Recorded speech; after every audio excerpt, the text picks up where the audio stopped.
until you stop, dumb. Okay. Well, this arrest didn't make the news. No deaths, no shots. So while a case like this flies under the radar, it's also the kind of arrest that can grab the attention of federal investigators. Remember, right now in Phoenix police are under a top-to-bottom Department of Justice investigation. And ABC 15 Chief Investigator Dave Biscabing found that recent DOJ probes in other cities focused on arrestees, just like the one you're about to see. We're across the street from where it happened. When did it happen?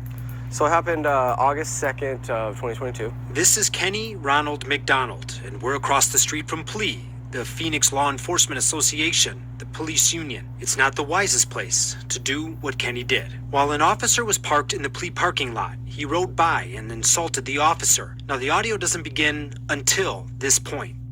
Have a good day. Another officer shows up. You know we could go code 6 and for right and left to center.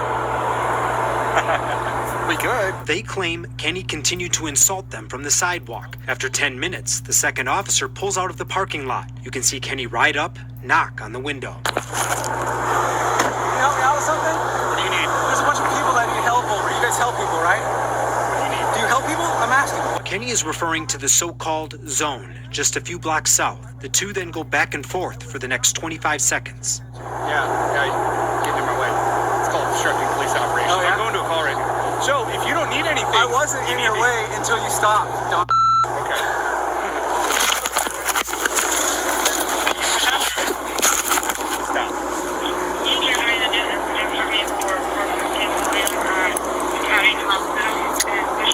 The officers finish cuffing Kenny and put him into the patrol car. I called him a dumb, and it's very clear, that sent him over the edge. And, he arrested me.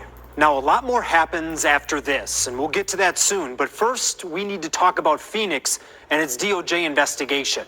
It began 22 months ago, and as a reminder, it focused on 5 main areas, including excessive force and retaliating against protesters.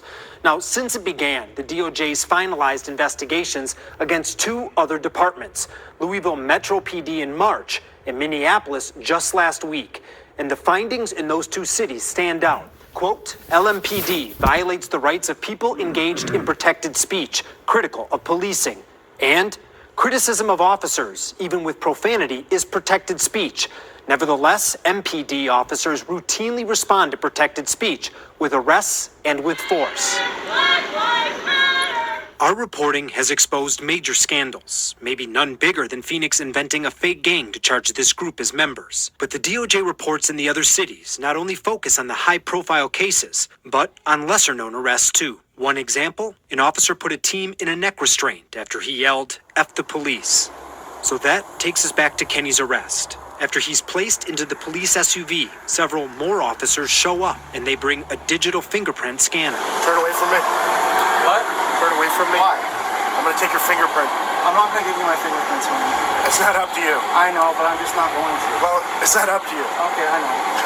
All right, we'll pull you out and we'll force you then. I'll get out.